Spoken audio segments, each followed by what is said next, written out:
السلام علیکم ورحمۃ اللہ وبرکاتہ۔ آج کا واقعہ حضرت شعیب علیہ السلام سے متعلق ہے۔ حضرت شعیب علیہ السلام کس نبی کی اولادوں میں سے تھے اور ان کی قوم پر عذاب کن وجوہات پر آیا اور کیسا آیا؟ حضرت شعیب علیہ السلام کی ولادت مدین میں ہوئی اور بعض لوگ اسے مدین بھی پڑھتے ہیں۔ مدین ایک قبیلے کا نام ہے اور اسی قبیلے کے سبب بستی کا نام یہ مشہور ہو گیا۔ دراصل حضرت ابراہیم علیہ السلام کے بیٹے کا نام مدین تھا اور ان کی نسل کو اہل مدین کہا جاتا تھا۔ وہ حضرت ابراہیم علیہ السلام کی تیسری بیوی حضرت قطورہ رحمۃ اللہ علیہ السلام کے بطن سے تھے اور اسی لیے یہ خاندان بنی قطورہ کہلاتا ہے۔ حضرت ابراہیم علیہ السلام کے بیٹے اپنے اہل عیال کے ساتھ اپنے سوتیلے بھائی حضرت اسماعیل علیہ السلام کے قریب ہی حجاز میں آباد ہوئے۔ قرآن کریم کے اندر حضرت شعیب علیہ السلام اور ان کی قوم کا تذکرہ 11 مقامات پر آیا۔ سورہ اعراف، سورہ ہود، سورہ ہجر، سورہ شعراء اور سورہ عنکبوت میں آپ کا ذکر موجود ہے۔ حضرت شعیب علیہ السلام جس قوم کی طرف مبعوث ہوئے، قرآن کریم میں اسے اہل مدین، اصحاب مدین اور اصحاب یکہ کے نام سے پکارا گیا۔ اصحاب مدین اور اصحاب یکہ ایک ہی قبیلے کے دو نام ہیں یا یہ دونوں الگ الگ قبائل ہیں؟ اس بارے میں مفسرین کی الگ الگ رائے ہیں۔ کچھ کی رائے یہ ہے کہ جب ایک قوم پر عذاب دے دیا گیا تھا، اس کے بعد پھر دوسری قوم کی طرف بھیجے گئے تھے۔ مدین اور اصحاب یکہ یعنی جھنڈ والے ایک ہی قبیلے کے دو نام ہیں۔ ان دونوں کی رہائش الگ جگہ پر تھی۔ اصحاب مدین تہذیب و تمدن سے آشنا قوم تھی اور یہ ایک شہری قبیلہ تھا۔ یہ لوگ بڑی شاہراہ پر رہتے تھے۔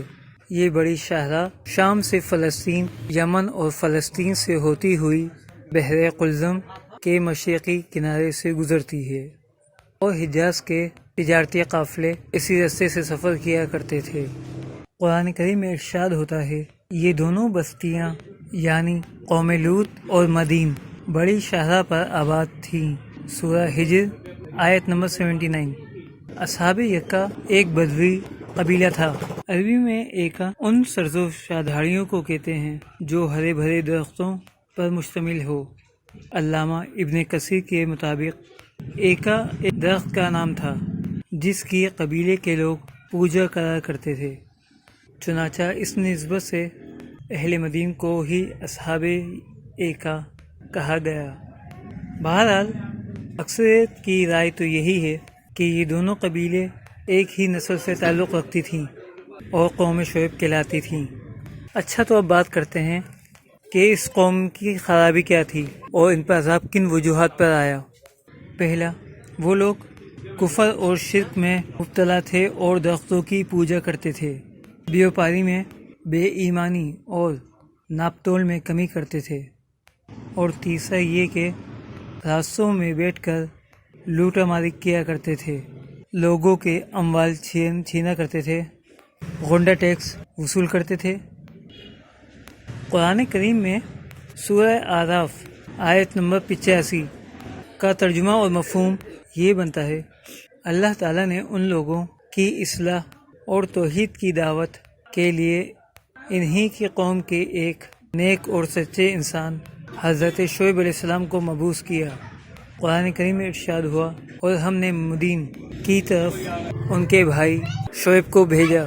حضرت شعیب علیہ السلام توحید پر بیان کرتے رہتے، لوگوں کو نیک راستے پہ لینے کی کوشش کرتے، ناپ تول میں کمی کے بارے میں بیان فرماتے، لیکن یہ قوم مانتی نہیں۔ حضرت شعیب علیہ السلام نہایت غمگین ہو جاتے۔ شعیب علیہ السلام کی توحید کی دعوت سن کر قوم کے متکبر سردار چراغپا ہو گئے۔ انہوں نے حضرت شعیب علیہ السلام کو دھمکیاں دینا شروع کر دیں، حضرت شعیب علیہ السلام کے گھر کے راستے پر رکاوٹیں لگائیں، اور جو ان سے ملنے آتا ان کو ڈرا کے دھمکا کے ان سے ملنے نہیں دیتے۔ جب شعیب علیہ السلام ان لوگوں سے تنگ آ گئے اور جب ان کو اس بات کا اندازہ ہوا کہ میری قوم راہ راست پر نہیں آئے گی۔ حضرت شعیب علیہ السلام نے ان کے لیے دعا کی، اے پروردگار، ہم میں اور ہماری قوم میں انصاف کے ساتھ فیصلہ کر دے، اور تو سب سے اچھا فیصلہ کرنے والا ہے۔ اللہ نے دعا قبول کی اور عذاب الہی کا نزول ہوا۔ اللہ تعالیٰ نے انہیں 3 عذاب میں مبتلا کیا، جس کا ذکر قرآن کریم میں ملتا ہے: زمینی بھوچال یا زلزلہ، دوسرا چنگھڑ، اور تیسرا آگ کے بادل۔ سورہ اعراف میں ہے، ان کو بھوچال نے پکڑا اور وہ اپنے گھروں میں اوندھے پڑے رہ گئے۔ سورہ عنکبوت میں اللہ نے فرمایا، انہوں نے شعیب کو جھوٹا سمجھا اور ان کو زلزلے نے پکڑا۔ سورہ ہود میں چنگھاڑ کے ذریعے عذاب کا تذکرہ فرمایا، کیونکہ یہ نبی کا مذاق اڑایا کرتے تھے۔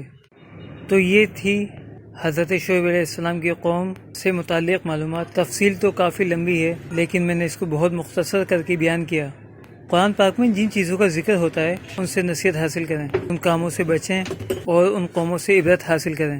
چینل کو سبسکرائب کریں اور آج کی ویڈیو کیسی لگی اس کے بارے میں کمنٹ کریں۔ السلام علیکم ورحمۃ اللہ وبرکاتہ۔